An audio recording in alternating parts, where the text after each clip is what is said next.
Hello. You are listening to Michigan State University's Center for Community and Economic Development's podcast. On today's episode, we will hear from Kiera Tierney and Reagan Winnie about the center's work with circular economy. Hi, my name's Reagan Winnie, and today on the podcast, I'm going to be talking with Kiera Tierney about circular economy. And I'm really excited for this conversation because Kiera and I have been working on the circular economy team together for like 7 months now. So we're just going to run through, what circular economy is and some of the projects we have going on. And I'm particularly excited to get into talking about a bill we're introducing to the state. Just to start us off, Kira, can you briefly explain what circular economy is? Absolutely. Thank you for having me. So right now in our current climate, we have a linear paradigm. So essentially we make, take, and waste. So everything that we use is meant to go into the landfill and not for repurposing. But a circular economy takes the material and puts it back into reuse. So that way we can use the material over and over again without causing a lot of waste. Building off of that response, what are some reasons that businesses in Michigan in particular would be interested in shifting to a circular economy? It's better for sustainability. It not only helps the people who are buying the items and the businesses, but it helps everyone as a whole from diverting more waste away from the landfills. Yeah, and I think also something that comes to mind for me is it makes these companies more resilient by keeping more materials in circulation in their own communities. And in Michigan in particular, I think something that makes our state stand out is that we have such a big agricultural and manufacturing sector. Um, and we also have landfills that are filling up. Yeah, definitely. We have a bunch of landfills right now that are either in question of being expanded or they're building a new landfill. So keeping the material out of there in the first place definitely would help. But not, yeah, you're totally right. It would make companies way more resilient. Yeah. So I guess that brings us into the bill we're introducing to the House. Um, this is one of the big projects we've been working on for the past couple months and building off of us introducing it last year. So could you just explain what the bill is? Yeah, definitely. So we introduced this bill last year with Senator Singh's help. And essentially, the bill was to create a circular economy by taking or reallocating 10% of the solid waste management fund, which is under Eagle's budget, and targeting it more towards towards MSU so that we could create a circular economy institute at MSU. Um, yeah, so we've just been working on that. We are working with Senator Singh again to reintroduce it. So right now it's in the legislative bureau. So Senator Singh has put it as one of his priorities, which is exciting. So hopefully by the end of May or at the end of March, we'll hear back and get a new bill number. But that's kind of what we're working on right now. Yeah. So the Circular Economy Institute we're trying to introduce would essentially be an educational hub at the university with the goal of serving multiple communities across the state. Yeah. Um, what are some of the goals of the institute in particular that's separate from what we're doing here at the center right now? Yeah, so the number one thing would create, as you said, an educational hub. It would provide a certificate program for stakeholders of Michigan, so businesses, public sector individuals, and public just in general, really anyone, to get certified in what sustainability is, which is exciting. But also, it would foster a community in order to encourage research regarding circular economy, which would be very exciting. So we can get more research on that from professors and all. Yeah. But yeah, no, it would definitely right now what we're doing at the center is kind of creating that, and putting out as much education as we can, but this, institute would definitely be, focused on this aspect of creating a more circular Michigan. So 10% is a really specific amount to be pulling from the Solid Waste Management Fund. Yeah. Why is it that amount specifically? That's the percentage that based on the solid waste management fund that we feel that we could create the institute. However, the big thing about the 10% allocation is that it would be a yearly allocation. If we get this 10% every year, then we can ensure that the all of the education is up to date Yeah. and everything is to the best of its abilities. Um, so yeah, no, it's a yearly amount that would be allocated, which would be great.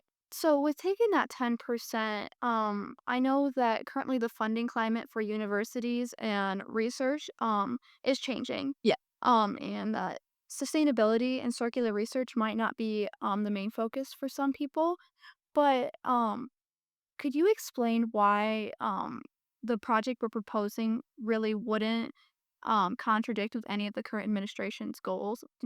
Yeah, definitely. I think that's a great question. So essentially, we're not taking funding. We're not asking for more funding. That's the big kicker in the situation. We're just asking for reallocation of the solid waste management fund, which is supposed to go to education, outreach, and instruction. Yeah. So essentially, this would be just redirected towards MSU. So we're not asking MSU is not asking for more money for anything. It's the center who's asking for this reallocation of a budget that already exists and there's money already in it. Yeah. And this solid waste management fund gets its money from tipping fees. Yeah. So that is something that is created within the state. So it shouldn't really be impacted on stuff happening on the federal level. Yeah. The only thing that could change it is if the tipping fee were to change in Michigan. Yeah. And the current conversation is about increasing that, not lowering it. Yeah. So, not that that is included with our proposal. Yeah, no, definitely. That is a separate situation. The governor is talking about increasing tipping fees and there's a lot of conversation back and forth right now. But yeah, our bill has nothing to do with tipping fees. It just has to do with the fund at which the tipping fees go into. But that fund is also made up of a few other things too. Yeah. So we've sat down multiple times with Dr. Lamore and the rest of the team, Yeah. kind of just working through what his vision looks like for this institute. And I think like people hear institute and they think we're taking on like this huge project of building a new building. Yeah. And they're like, oh, that's like the last thing we need at MSU is more Yeah. buildings. So what would this actually look like in practice? Yeah, so for what we have in mind right now is we would use a building that is already on campus, and repurpose it to create a hub where students and members of the community could come and see what we're talking about and actually be there and see it. But no, we wouldn't be building a new building on MSU's campus. We know that's going on enough. Yeah, and we would only I think we've talked about the staff size. That's what a large amount of the grant money would go to or Yeah. the renewable fund. So it would be like 3, 4 full-time people plus some Yeah. research assistants. Yeah, absolutely. It'd be similar to what we have at the center right now. Yeah. It's the cost of what it is versus the impact it would have, Yeah. very, very different scales. The cost would be not that much, but it would benefit a lot of people, not just businesses and not just Smurfs, but the community in general, yeah. Yeah.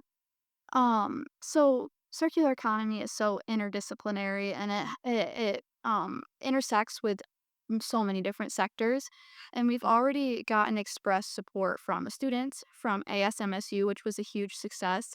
But we are also seeing support from industries. Could you talk a little bit about um why we're receiving industry support for this? Yeah, so definitely touch on the first part of what you said first, that it is very much interdisciplinary. Circular economy does not only have to do with what you're buying on an everyday basis, but it comes down to everything in our day to day. Like, but then also it can connect to with like what we're working here on at the center is dome ecology, which I know we've had a podcast on that beforehand.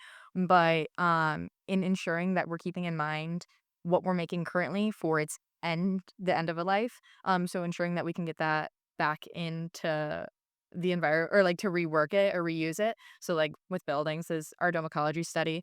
But the reason why we're getting so much support from industry partners and other individuals, like students, is because this is something that everyone cares about. This is something that everyone is working towards and should care about. So as for the students, we introduced a resolution with ASMSU and they passed it, which is very exciting, to propose and show support for our bill on the state level. Um, but we want this because we care about our earth. We care about what's going on with it. It is just important. And with the landfills filling up and there becoming less and less room for waste, it's just this makes sense to do. Yeah, another network I think we've had so much support from is the material recovery facility leaders. Yeah. We've conducted multiple surveys with them, getting their feedback on needing an educational hub. Yeah. How do you see their support helping us in the legislative process in getting support for circular economy. Yeah, definitely. So the MRFs that we have been working with, at least the few that we've heard of, have had a lot of participation in helping with legislation on the state level. They're pretty powerful individuals. Um, they are the ones who are dealing with everything day to day with the waste, with the recycling, with creating these infrastructural processes. So, getting their support and saying that they do need an educational hub, which is what we're also advocating for, makes a world of difference because it would help them on their day to day. But then it's also something that they are moving towards anyways. So, yeah, it just make like it's very important to us and it's very helpful for us. So it's been a great connection that we've been making with them. Yeah. So, something I think that's interesting to talk about is our process of learning how to introduce a bill. Yeah. It's been a long one. So, this is our second time around introducing it. And I feel like there's so much we've learned from the first time in terms of like coalition building and finding support in the right areas. Mhm. Could you talk on that a little bit?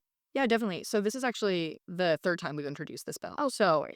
no, it's the first time we tried to introduce it was with a Republican representative, which is very interesting because now we're doing it with a Democratic. Yeah. So it shows itself on like both sides of the aisle, which is really interesting. So that whole process that we've had, we've made sure to demonstrate this as not a partisan Yeah. perspective, but more so as an environmental perspective. Yeah. Um, so it's definitely been a bit challenging trying to tell people that and convince people that this is the end goal and not necessarily that it's towards one way or another.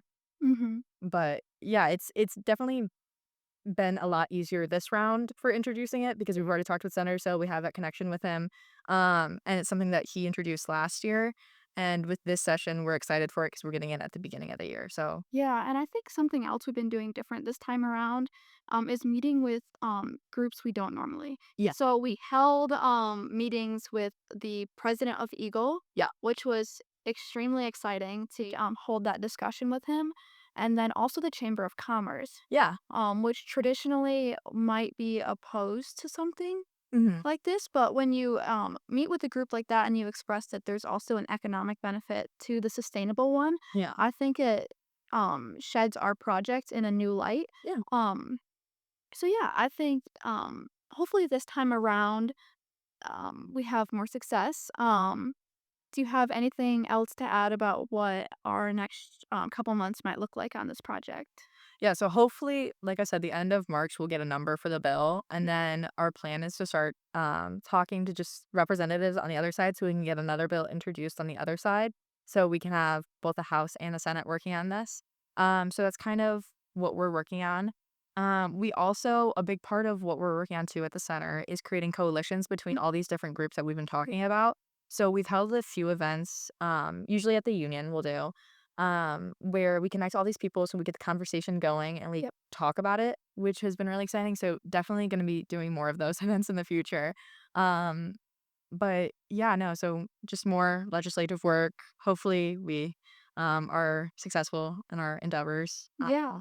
But yeah, Yeah, we're really excited to see this project keep growing. So, just keep connected with our network and we'll keep everyone up to date on where this bill goes. Thank you for tuning in today and thank you for having this discussion with yeah, me. absolutely. Thank you. For more information, please go to ced.msu.edu and subscribe to our YouTube channel so you never miss an episode. Thank you for listening, and go green.